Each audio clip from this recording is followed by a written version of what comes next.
here's some things I got for the machine. I got a 990 Evo. I got these from Amazon. I'll leave links in the description. I don't have affiliate links yet. I need to get on that. And I went with a trusted name as far as Macs go. I went with the OWC Excelsior 1M2. It was around $24. It seemed like a no-brainer to me.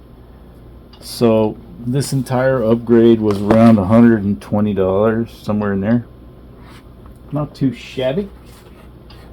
And so we'll put these in, and we'll see if we might have some faster read-write speeds, huh? So the first thing we're going to do here is we'll get this disconnected and pulled out of its hole. Oh my goodness, this thing is freaking beefy.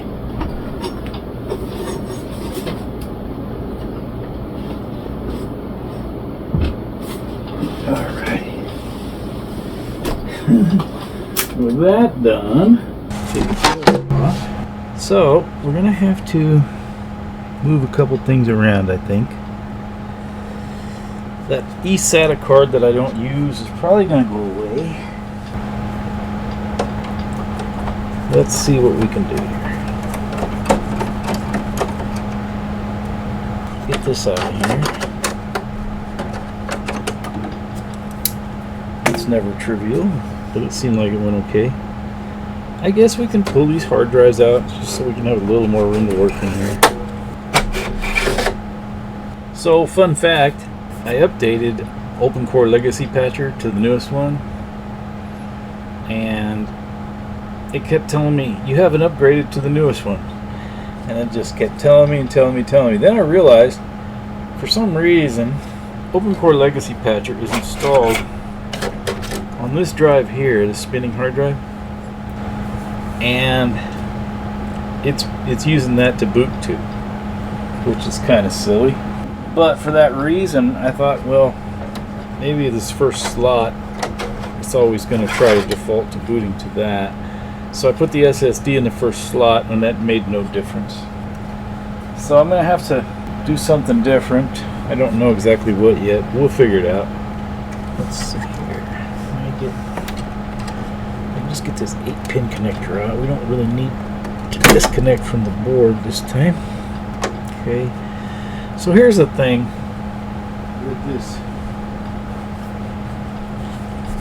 with this card here.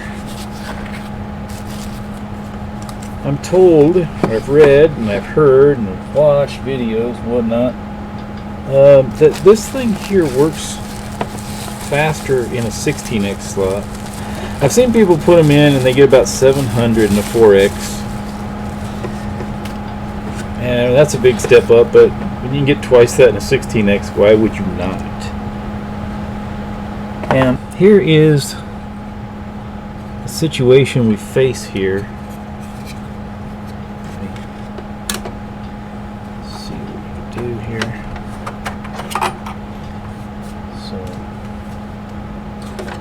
So we put this in here. Now obviously I haven't installed the drive yet, so it's not going to be a final installation. If we put this in here like so, this fan's going to rub against it, and it's going to be, I think it'll be okay in a cooling, as a cooling wise, I think it'd be okay. You got the other fan, plus you got half of this one. I don't think it's going to make that big of a difference. It's going to make some. Now, our other option would be, we could get rid of this eSATA card that I don't use. I don't have any eSATA drives or any of that, so what do I care about that, right? Is that even what this is? Yeah, eSATA. So, yeah. Use that for something else. Maybe I put it in a Hackintosh if I ever get any eSATA equipment, but I don't have any right now. So, then we can move this guy up here. The USB, move it to the top slot, right? And another thing I noticed on this USB deal is if you put it where it needs to go on the case, then it's not straight in the socket.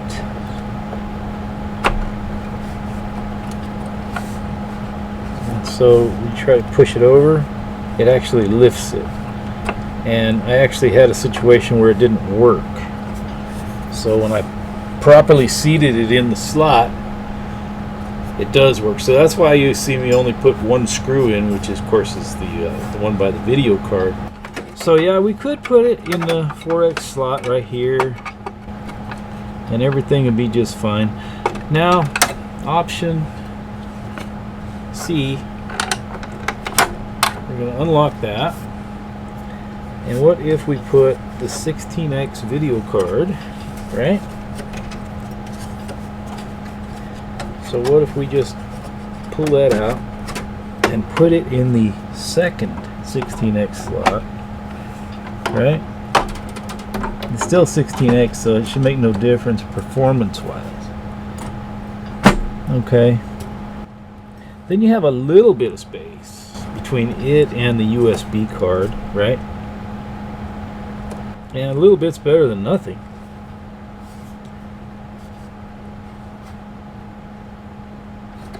I'm going to lock that back in. There's no reason to have it out. Okay, and then we could put our NVMe card. We could put it down here in the first slot. So now you have ample cooling room for everybody involved.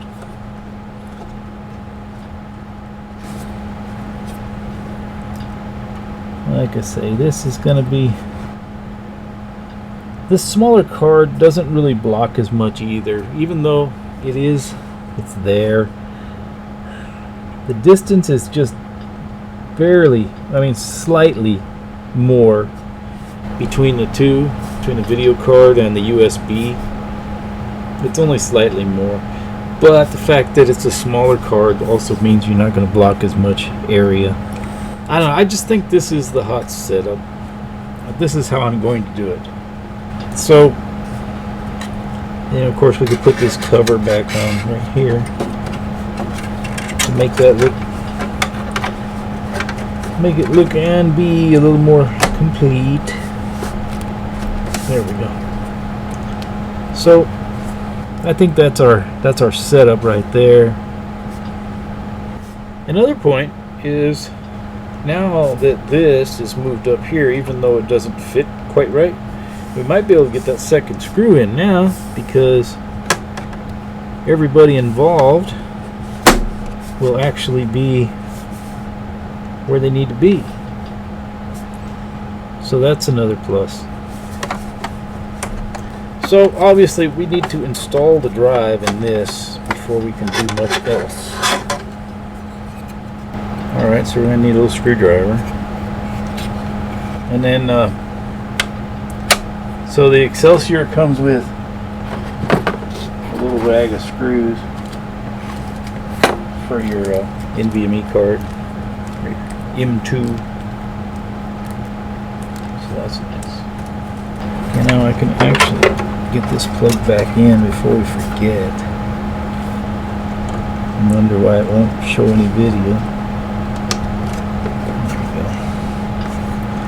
So that's on there. Alright.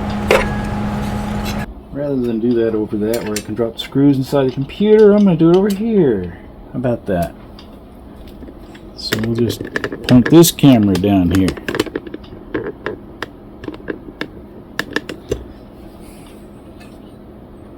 Maybe I'll move some of this stuff aside and have a place to work even. Imagine that. Yeah. That's not bad. I'll get these two screws out, then we can get the heat sink off, and hopefully we can get to the card, where the card goes. Then when that's done, we'll be ready to hot rod this thing just a little bit more. So when it says it supports 2230 2242, 2250, 2280 cards. That's the length of the card there, right? And apparently they can move this. Yeah, you can unscrew this and move it down if you need to. Let's put our new drive. So this is the Samsung 990. I was wanting to get the 2 terabyte, but it's twice as much money. And really 1 terabyte's enough for basically a workbench drive. I'm going to try and install the OS on it. We'll see how that goes. And I'm also going... Look at that. That's nicely packaged, huh? That's nicely packaged. Okay.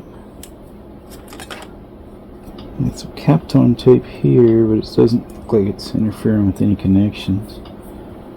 So that will go there, like so. And then we put our little screw out of the bag into here. We'll keep the other 2 spares, I guess, unless I've already lost them. No, they're right here. They're right here.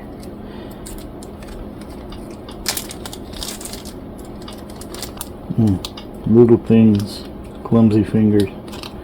What could go wrong? Nice. Okay. So, really,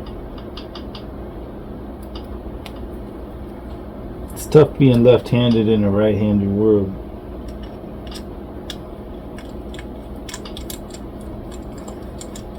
I've become somewhat ambidextrous, though. I can do a lot with both hands.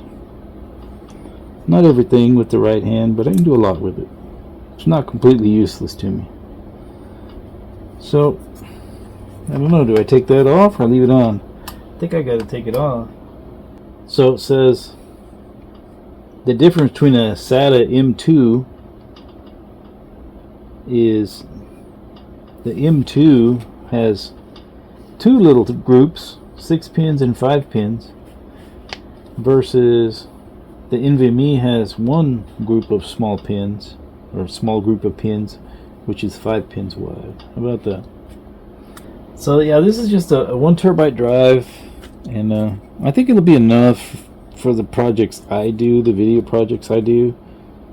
It would have been nice to have the 2. And maybe down the road we'll do that. I don't know. We'll see. I really don't know. Maybe I'll take it off. I'll just take it off. I figure that's our best bet to get a good contact between the...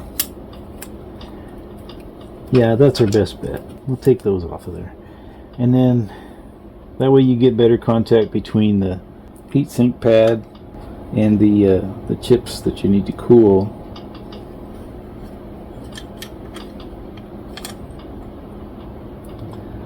So what I'm trying to do is line it up. And trying is definitely the operative word here.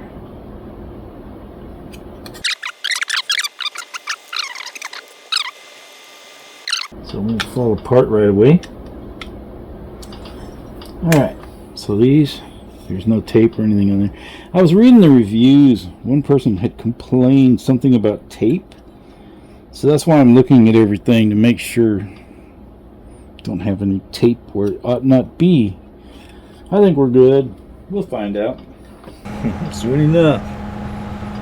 Alright, let's put it in the machine. I think it's kind of neat to stick with a brand. This thing has the OWC memory in it.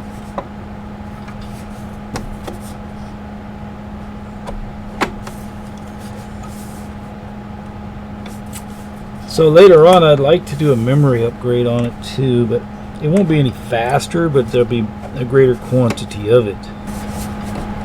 I'm not sure that's going to make any difference whatsoever, except for bragging rights, huh? Now, if we decided to go with, like say, a 96 gig kit, well, that would allow us to use 3-channel memory.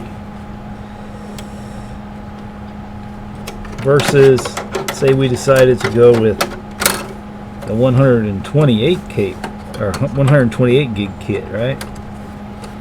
Well, that would give us more memory, but it wouldn't be quite as fast as the 96. So I don't know how much difference it will really make. I suppose if we wanted to, we could pull one of these out and rearrange them and see how much faster it is with 24 gigs than it is with 32. When I was video editing, I noticed I'm using just a little over 16 gigs of RAM when rendering a video. So I suppose we could get by on 24, and we certainly don't need 96, so I don't know. I'll probably give that some more thought before I jump and act on that too. So yeah, we're all put together here. Let's put it back where it goes, see if it works, huh? We're gonna commit the biggest sin there is. We're gonna go ahead and put the side panel on before we test it. Hopefully we don't hear a lot of grinding when we turned it on, because the video card is making contact with something. Oh, see there? Such a hurry. Maybe we should put the drives back in before we... Maybe we ought to put the drives back in before we seal it up. These drive caddies are numbered.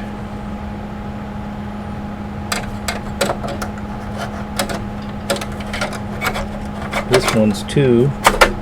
And this one is 1.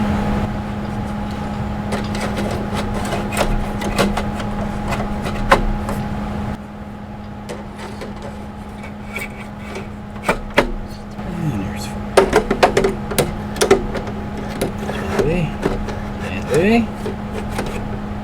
That's pretty good. Yeah, just like that. Alright, we'll put the cover on.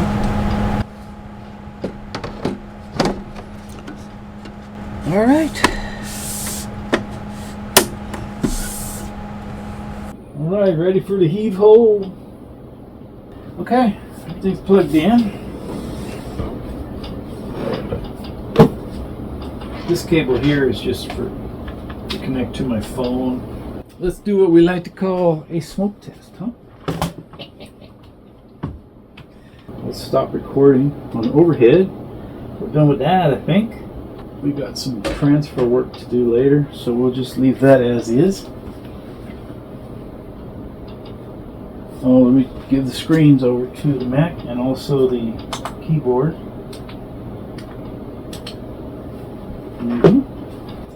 Okay, everybody switched over.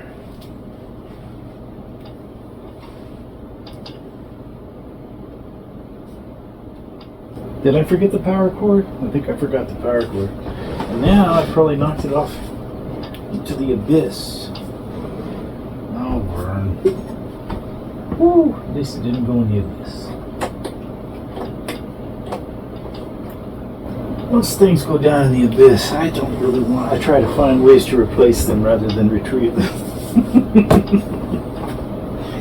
Alright, here we go. We got it. We got it. We got it. Let's see, it works better now with it plugged in. That was a little unnerving. We'll turn this all off. We don't need that anymore. Start putting a few tools away. Alright. That's one. I need to move it over. For some reason it wanted to revert to something. That was odd.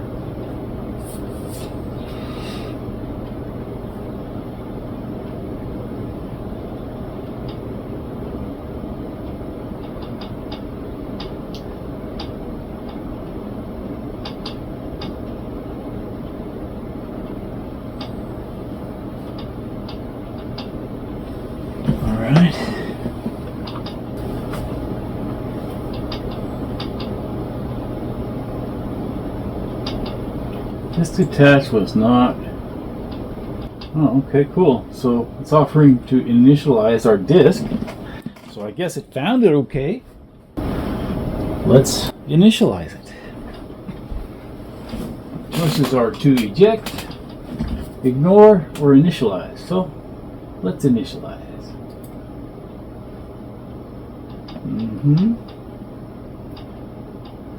APFS startup snap. Oh, okay, I see.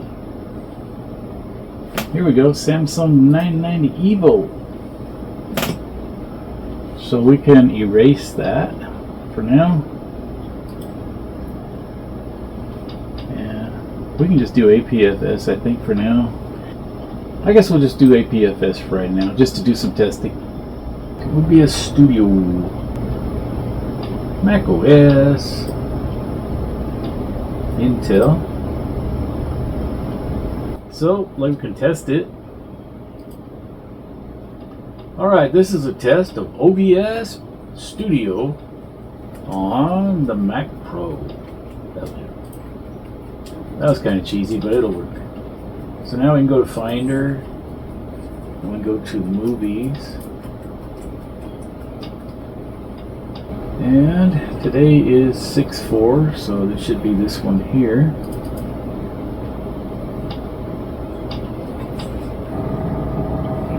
Alright, this is a test of OBS Studio on the Mac Pro.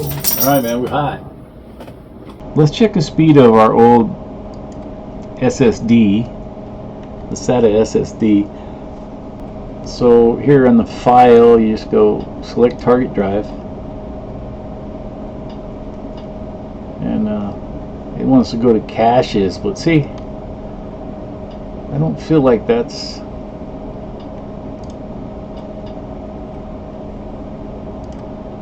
alright. Here we go. So now we can start the test. So this is on our 850 Evo 500 gig SSD. And we get read and write speeds around 250, give or take, mostly give.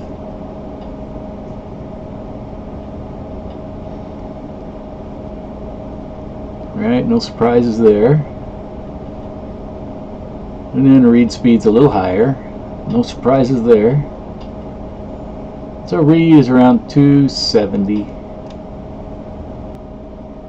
Good. Alright, so now we can go and we'll try that same test on the 990 Samsung,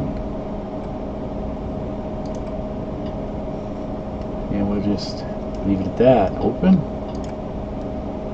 Alright, let's see what we get. Holy moly, yeah. So there's 1399.6 the very first write, 1487 on the very first read. Perhaps a smidge faster. So that's pretty cool.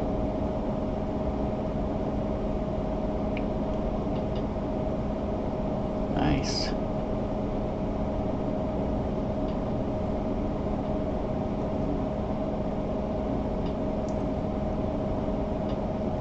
So we kind of settled down to 1397 on the read, huh?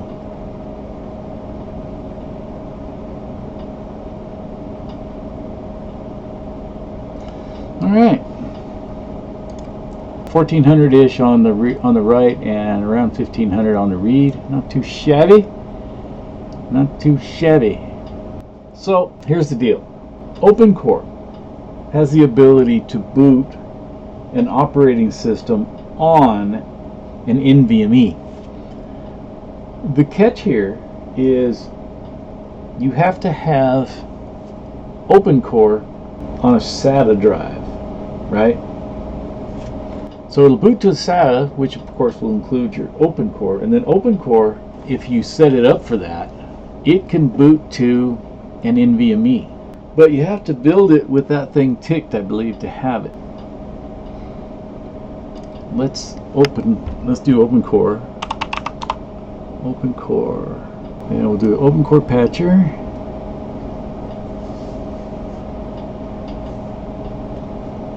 bouncing. There it goes. Alright, so let's see. Does it have... It would tell me if it had any new patches, but I'll check anyway.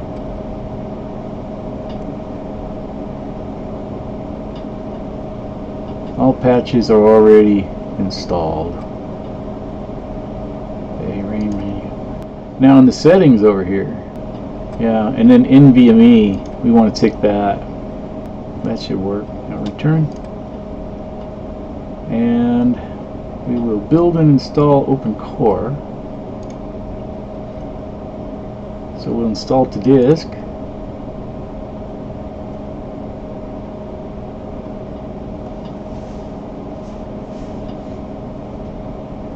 And so we want to install this on.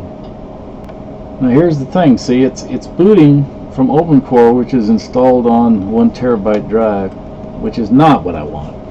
But anyway, we're going to install this on the 850 Evo. There you go.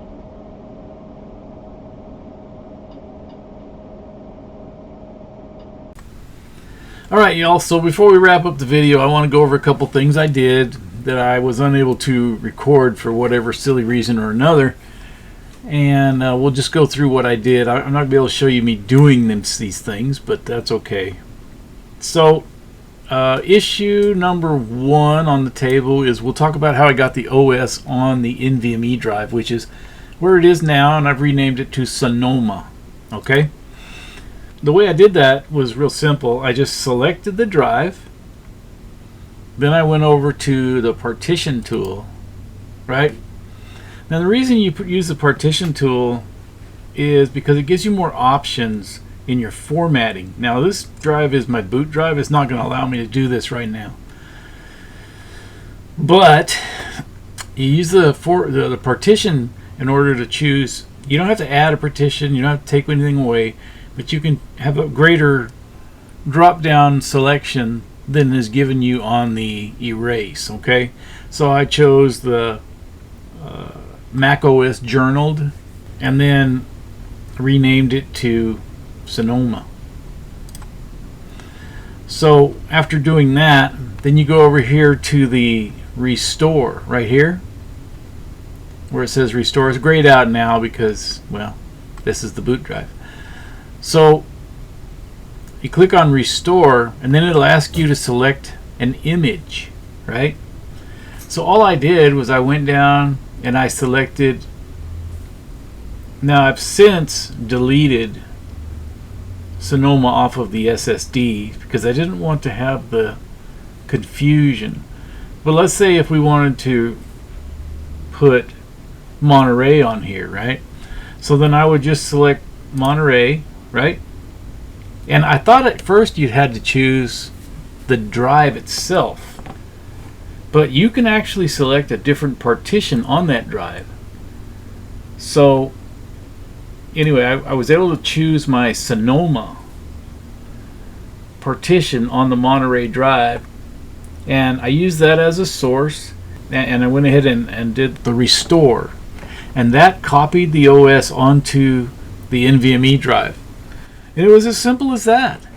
This is the 1 terabyte Apple branded Western Digital hard drive that the computer came with when I bought it, and I'm using that strictly as a place to put my Time Machine backups. That's the only thing I use that drive for. So as I mentioned earlier in the video, it still had the OpenCore bootloader on it, and it kept wanting to boot to that.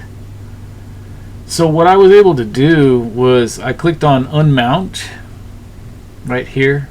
I was able to unmount it, and then I ran the partition tool again. I didn't add or take away any partitions, but with that I was able to select the APFS and a GUID partition map, right? That's all I needed. I didn't need to add or take away anything. And then I applied that. And when I did that without it mounted, it was able to wipe out the existing EFI that was on there, which of course took out the bootloader that was in the EFI. So that that got rid of open core bootloader on the spinning hard drive here. So then the only two I had left were the one on the 80 gig, right, which is, where is it at? I have one there on the 80 gig. That's the Intel drive, the 80 gig Intel, and it is labeled OCLP, which of course is Open Core Legacy Patcher, but really I don't even have the patcher on there. I just have Open Core Bootloader on it, with the settings to boot from the NVMe, and that's it. That's the only thing on this drive, and it boots to this drive. Now that's the one that's mounted up in the CD, or the optical drive bay area. I have that mounted up in there, and yeah, it's got OCLP on it.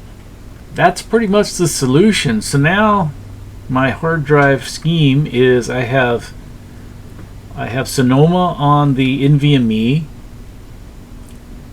I have Monterey on the 850 Evo SSD.